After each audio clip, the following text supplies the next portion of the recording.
L'offensive sur Gazaville s'est intensifiée. L'armée israélienne annonce avoir frappé plus de 150 cibles depuis le lancement hier de nouvelles manœuvres militaires. La population est appelée à fuir vers le sud. Nous opérons en profondeur dans la zone, en combinant des troupes terrestres, des frappes précises et des renseignements de haute qualité contre le Hamas jusqu'à sa défaite décisive. Cette offensive a été lancée au moment même où une commission d'enquête indépendante, missionnée par l'ONU, rendait un rapport accusant Israël de génocide. Pour l'avocate sud-africaine Navi Pillay, ex-présidente du tribunal pénal international pour le Rwanda, l'État hébreu ne peut nier son intention de détruire les Palestiniens de Gaza.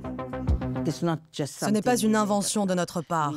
Nous avons exposé tous les faits, visionné des vidéos et des images, discuté avec des experts, des médecins, des témoins et des enfants.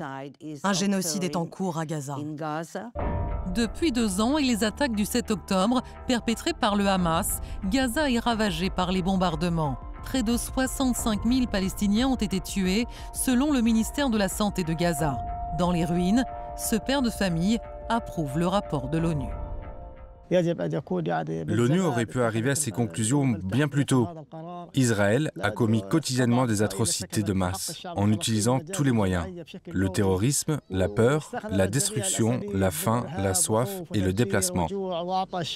Mais l'État hébreu conteste le terme même de génocide. Les représentants du gouvernement israélien dénoncent un rapport biaisé et diffamatoire. Ce n'est pas un génocide quand on demande à la population de se retirer de là où ont lieu les combats. Vous savez, le génocide, malheureusement, est utilisé comme un terme politique, pas comme un terme légal. Il y a une banalisation de ce terme. Alors, banalisation ou réalité ? D'un point de vue juridique, l'accusation de génocide est-elle encore contestable ? Nos 3 invités, Julia Grignon, bonsoir. Vous êtes spécialiste du droit international humanitaire. Vous êtes membre de la Commission nationale consultative des droits de l'homme, la CNCDH. Et selon vous, l'accusation de génocide est parfaitement incontestable. Il y a de nombreuses sources qui en attestent. Mais le gouvernement israélien ne paraît pas craindre grand-chose de la part de la communauté internationale. À côté de vous, Yanis Roder, bonsoir, historien, bonsoir. Responsable des formations au Mémorial de la Shoah. Vous êtes également professeur agrégé d'histoire dans un collège, toujours le même, de Seine-Saint-Denis, et vous êtes directeur de l'Observatoire de l'éducation pour la Fondation Jean Jaurès. Selon vous, accuser Israël de génocide, c'est vouloir transformer les victimes d'hier en bourreaux. C'est une manière de nazifier les Juifs, ajoutez-vous, et de se déculpabiliser par rapport à ce terrible crime qu'a été la Shoah. Et enfin, Joséphine Staron, directrice, bonsoir, directrice des études et des relations internationales pour le think tank Sinopia. Selon vous, le rapport de la commission d'enquête de l'ONU, commission indépendante, va donner un peu plus de poids aux États qui s'opposent à la politique israélienne, mettant que les États-Unis continuent à soutenir l'État hébreu, ajoutez-vous, eh bien, ça ne changera strictement rien, a priori, dans le cadre d'un règlement et d'un cessez-le-feu. Et on démarre avec le mot du jour, oui, Benjamin. Génocide, donc. Alors, quelle est sa définition ? Selon le dictionnaire Le Robert, il s'agit, je cite, de la destruction méthodique d'un groupe humain. Le terme a été forgé en 1942 par un juriste juif originaire de Pologne, Raphaël Lemkin, en combinant le mot grec génos, clan ou race, et le terme latin cide pour tuer. Et 4 ans plus tard, en 1946, l'Assemblée générale des Nations unies en fait un crime encadré par le droit international. Julia Grignon, pour vous, cette accusation portée contre Israël de génocide est incontestable ? Écoutez, quand la Cour internationale de justice nous dit qu'elle considère plausible les droits revendiqués pour les Palestiniens sur la base de cette convention que vous venez de citer sur la prévention et la répression du crime de génocide, quand plusieurs rapports des Nations unies arrivent à cette conclusion, quand des ONG type Fédération internationale des droits humains, Amnesty International, Human Rights Watch documentent les faits pour les qualifier juridiquement de génocide, quand plus de 200 universitaires répondent à l'appel de 2 de mes collègues pour dire ce sur quoi nous sommes d'accord, c'est-à-dire la qualification de ce crime, où plusieurs centaines d'académiques israéliens eux-mêmes produisent une lettre ouverte pour dire qu'ils arrivent à cette conclusion, je crois que c'est difficile de ne pas considérer que c'est incontestable. Yanis Roder. Écoutez, je crois que pour dire qu'il y ait génocide à Gaza, dans cet enfer qui est devenu Gaza, je crois que les seuls aptes à le dire, eh bien justement, ce sont les juridictions. Or, aujourd'hui, aucune juridiction n'atteste du fait qu'il y ait un crime de génocide qui soit actuellement commis à Gaza. Intentionnellement. L'intentionnalité, bien sûr, l'intentionnalité est au cœur de la définition. Alors bien sûr, il y a cette commission d'enquête internationale mandatée par le Conseil des droits de l'homme de l'ONU, mais qui, je me permets de le rappeler, n'est pas une émanation juridique de l'ONU. L'émanation juridique de l'ONU, c'est la Cour internationale de justice. C'est un organe politique. Au passage, la présidente qu'on a vue est d'origine d'Afrique du Sud. Et elle joue aussi peut-être des choses personnelles dans cette histoire, en sachant que l'Afrique du Sud a porté l'affaire du contentieux elle-même devant la Cour internationale de justice. Donc, moi, je ne dis pas qu'il n'y a pas génocide, je ne dis pas qu'il y a génocide. Aujourd'hui, les juridictions ne se sont pas prononcées là-dessus. Julien Grignon, il y a cette question de l'intentionnalité, justement. Mais si vous me le permettez, je ne vais pas éviter la question de l'intentionnalité, elle est très importante. Mais sur cette question, je crois qu'en droit, on n'attend pas qu'une juridiction soit prononcée pour pouvoir qualifier des situations. Aujourd'hui, je peux vous dire qu'à Gaza, en tant que juriste, sont commis des crimes de guerre, des crimes contre l'humanité et le crime de génocide. Je n'ai pas besoin qu'une juridiction se prononce. Une juridiction va se prononcer dans bien des années. La convention que vous avez mentionnée précise que les États doivent prévenir et réprimer le génocide. Comment peut-on prévenir un acte si on ne le qualifie pas. Et là, on n'attend pas des juridictions. Les États ont l'obligation de prévenir le génocide sans qu'une juridiction soit prononcée dès lors qu'il y a un faisceau d'indices qu'un génocide est en cours. Excusez-moi, mais la Convention, rien dans la Convention n'oblige un État à agir. Absolument. La Convention, c'est une obligation de moyens. Donc les États doivent adopter toutes les mesures en leur pouvoir pour prévenir tout génocide lorsqu'il y a un faisceau d'indices qui concourt à penser qu'un génocide est en cours. La Cour internationale de justice, sur laquelle vous avez l'air de mettre beaucoup d'emphase, a considéré plausible pour les Palestiniens les droits revendiqués au titre de cette Convention et a, par 4 fois, émis des mesures conservatoires pour empêcher que le crime de génocide ne se réalise à Gaza. Et donc bien, il s'agit donc de prévenir... Il s'agit de prévenir, mais de prévenir quelque chose, dit la Cour internationale de justice. Alors ça, c'était en janvier... Qui n'est pas en cours. En janvier 2024. Après, si vous n'avez aujourd'hui, je crois que vraiment, c'est absolument incontestable. Et le rapport qui a été produit hier vient parfaitement le conforter. On va y revenir, mais Joséphine Staron, cette qualification est de plus en plus évoquée et partagée par la communauté internationale. Oui, alors moi, je ne me prononcerai pas sur l'aspect juridique de cette qualification. En revanche, ce qui est très intéressant, c'est de regarder ce que ça va impliquer maintenant dans les alliances, dans les rapports de force, surtout dans le cadre du conflit. Ça n'aura vraisemblablement aucune incidence sur les aspects militaires ou voilà, sur la guerre qui est en cours, parce que c'est d'abord une guerre, un conflit armé. Pourquoi ? Parce que dans l'histoire, on a eu d'autres qualifications de génocide et on a bien vu, à part en Bosnie, à Srebrenica, que ça avait déclencher d'une certaine manière ou accélérer l'intervention de l'OTAN, mais sur tous les autres conflits, que ce soit le Rwanda, le Soudan, voilà, ça n'a pas eu d'impact sur la mobilisation internationale.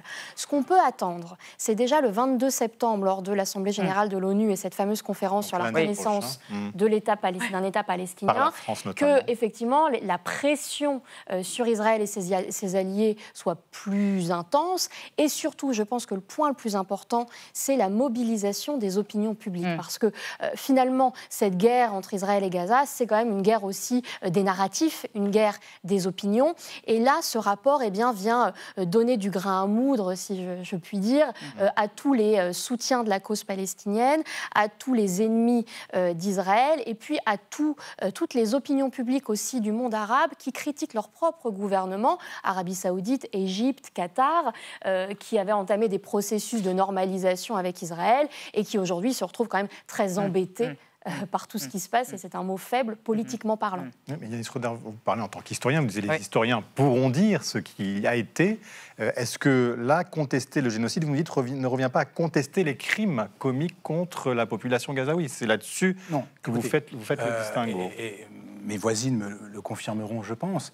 Il n'y a pas de hiérarchie en droit international entre les différents crimes de masse, c'est-à-dire crimes de guerre, crimes contre l'humanité et crimes de génocide.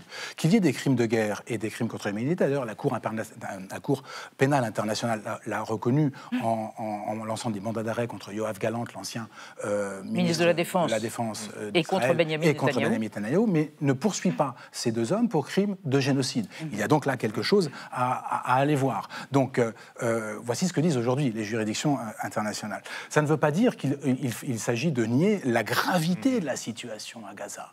Mais puisque vous parlez d'historiens, l'historien que je suis et qui travaille sur les génocides, notamment les Arméniens, des Juifs et des Tutsis, ne reconnaît pas aujourd'hui, en l'état actuel, dans ce qui se passe à Gaza, les signes clairs d'une politique génocidaire au regard de ce que nous dit l'histoire et de ce que les historiens reconnaissent aujourd'hui comme les crimes de génocide. Alors ça ne veut pas dire qu'il n'y aura pas reconnaissance par la Cour internationale de justice un jour du crime de génocide, mais à mon sens, au regard des événements, ce sera une définition qui aura bougé, qui aura changé par rapport à la Convention de 48. Alors on va évoquer avec vous trois et avec Anna ce que dit le rapport de l'ONU, qu'on a cité et qu'on a évoqué à plusieurs reprises. Exactement. Alors déjà, il dit que 4 des 5 actes génocidaires, on va les voir à l'écran, qui sont définis par la Convention de 1948, dont on a parlé pour la prévention du génocide, eh bien ils sont réunis. Seul le transfert forcé d'enfants d'un groupe à un autre n'a pas été retenu par les experts.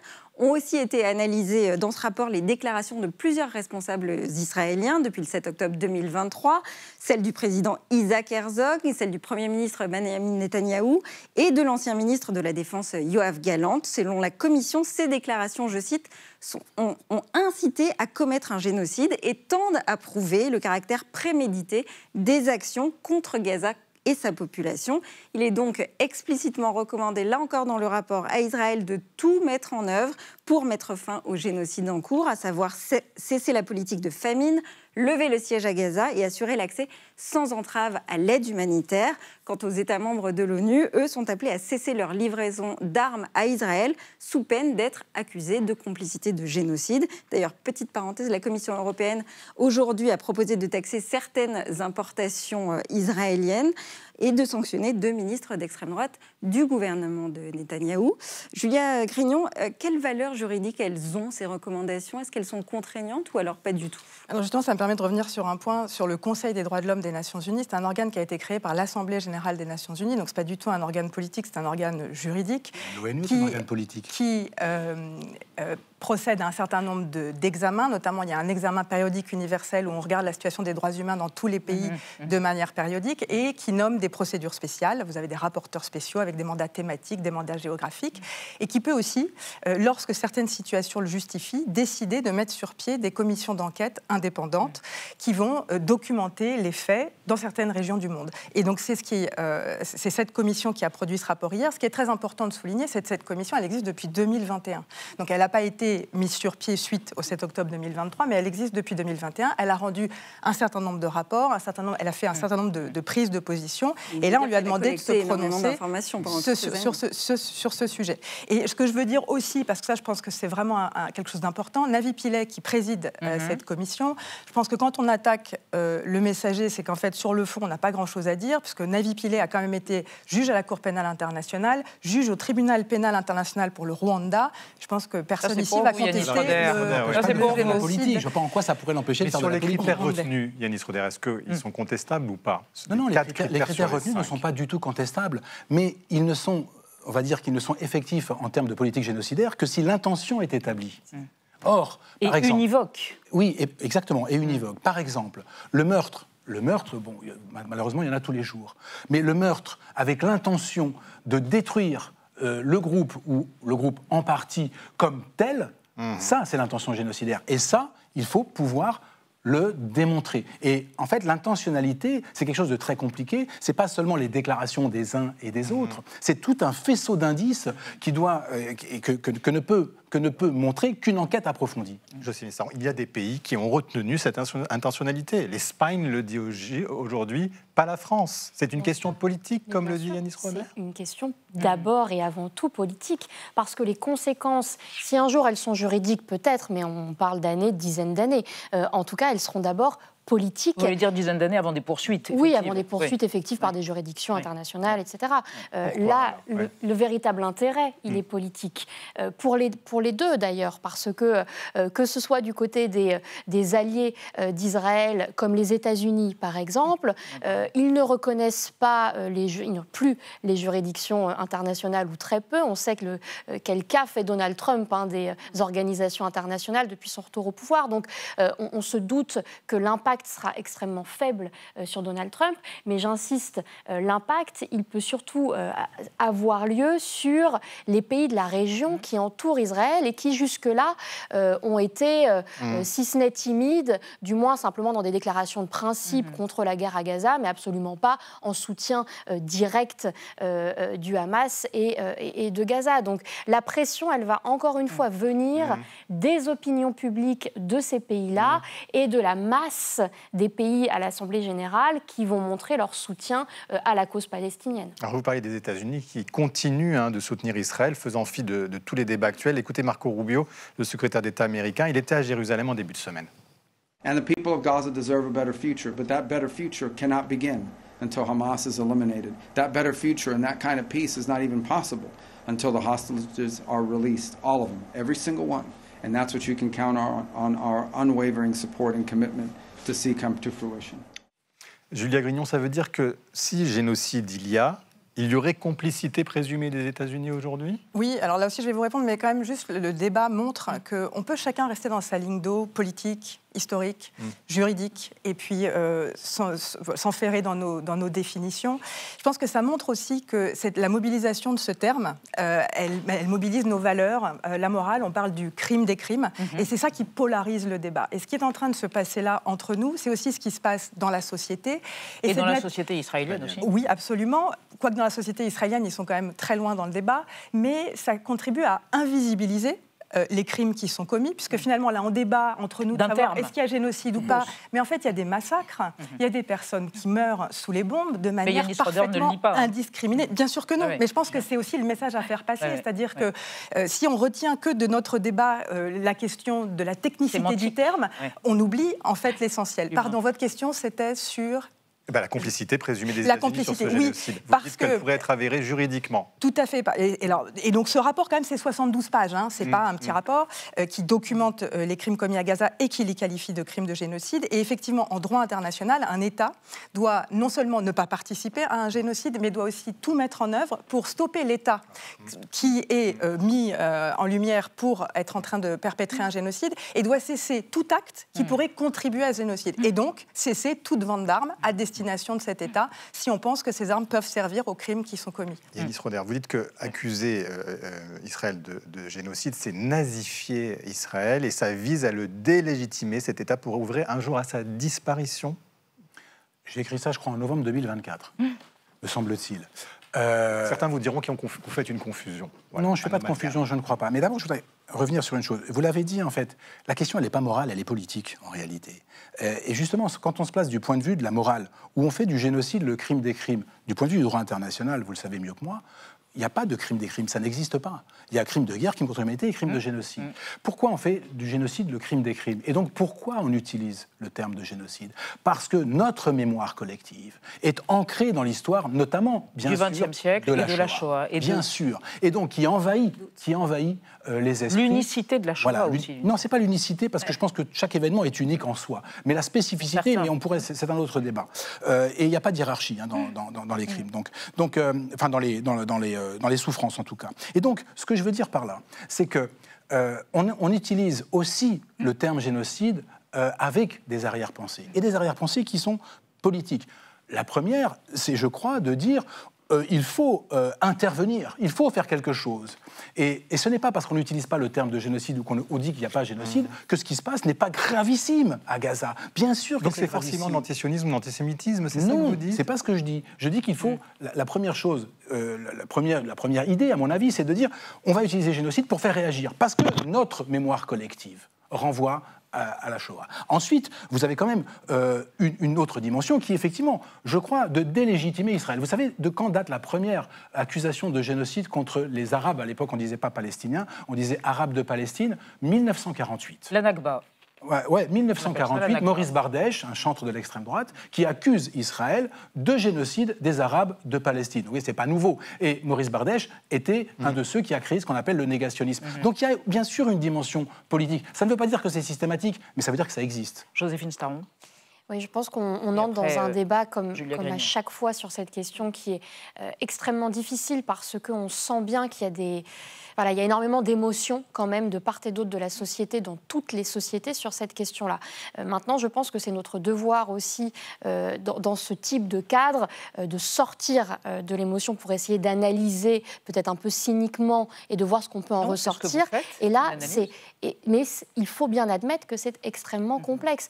Aujourd'hui, la question qu'on doit se poser, c'est pas forcément sur est-ce que ce sera qualifié juridiquement un jour de génocide ou pas, c'est quelles conséquences ça peut avoir. Et l'histoire, depuis 1948, et tous les génocides qui ont eu lieu ou qui ont été qualifiés comme tels depuis, montrent qu'il n'y a pas d'automaticité d'une intervention de la communauté internationale lorsqu'on qualifie un acte de génocide. Donc forcément, tous ceux qui l'ont fait le savent très bien, et donc ils le font en sachant que c'est plutôt les opinions publiques qu'ils veulent mobiliser. Et en mobilisant les opinions publiques, aujourd'hui, on sait qu'on mobilise plus facilement aussi les chefs d'État et de gouvernement. Julia Grignon, sur Israël, justement, sur ce que vient de dire Yanis Roder, sur cette nazification d'Israël qui vise à délégitimer l'État et à le cibler dans ce qu'il est, dans son entité, dans son existence. Une crainte légitime ?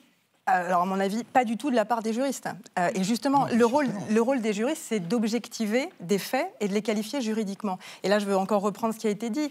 On ne qualifiera pas de génocide. C'est déjà qualifié dans des rapports des Nations Unies. Sur la base de la jurisprudence précédente, on a des tribunaux pénaux internationaux qui se sont prononcés sur qu'est-ce qu'un génocide, sur la base de la définition de 1948, sur la base des statuts de ces tribunaux pénaux internationaux, et qui nous donnent donc des critères, et on met des faits sous ces critères pour produire une analyse juridique. Quand je le fais pour un crime de guerre ou pour un crime contre l'humanité, il n'y a personne pour me sauter à la gorge pour me dire que ce n'est pas un crime de guerre ou un crime contre l'humanité. Pourquoi, lorsque je fais cette même qualification sur le crime de génocide, tout à coup, mon discours serait politique ou militant? Pas du tout. Alors, Yanis Roder, qu'est-ce que vous répondez? Justement, parce que vous êtes juriste, parce qu'il y a des gens qui instrumentalisent le terme et qui se servent. Et alors les juristes ne devraient pas l'utiliser parce que des gens instrumentalisent le terme. Je ne dis pas cela. Je dis que les juristes ont raison de l'utiliser à bon escient et qu'aujourd'hui, d'ailleurs, la Cour pénale internationale ne poursuit pas ni Netanyahou ni Galante pour crime de génocide. Mais elle pourrait le faire. Donc, elle ne le fait pas. Donc, moi, pour l'instant, mais elle pourrait le faire. Oui, peut-être, mais pour l'instant, elle ne le fait pas. Et donc, il y a des gens qui instrumentalisent ce terme à des fins politiques. Et effectivement, nazifier, dire qu'Israël commettrait un génocide, c'est évidemment renvoyer à notre mémoire collective aux nazis, qui eux ont commis un génocide. Et qu'est-ce qu'on fait contre les nazis? On se bat contre eux, on les détruit. Joséphine Staron, et pendant ce temps-là, une fenêtre infime pour un cessez-le-feu, oui ou non? C'est ce qu'a émis, c'est l'hypothèse, peut-être le souhait qu'a émis Marco Rubio. Extrêmement infime. Encore une fois, on a un soutien pour l'instant indéfectible des États-Unis à Israël. Et lorsque Israël a frappé des dirigeants du Hamas au Qatar, sans prévenir les États-Unis ou en les prévenant un peu en dernière minute, ça montre aussi toute la puissance et le rapport de force actuel entre Israël et les États-Unis. Donc on n'est pas dans un cas de figure où les États-Unis ont un couteau sous la gorge pour ne plus soutenir Israël, d'autant que Donald Trump n'a jamais, comme je l'ai dit, fait vraiment cas des institutions internationales. Donc le moment clé qui peut être pivot, c'est cette Assemblée générale de la semaine prochaine pour voir effectivement les positionnements, notamment des Européens. Ce sera très intéressant de voir s'il y a des inflexions chez un certain nombre de pays européens et comment les États-Unis vont réagir à ce moment-là. Merci en tout cas à tous les trois d'avoir débattu et vous êtes restés dans vos couloirs d'eau, mais vous avez parlé les uns avec les autres de manière constructive. Merci encore.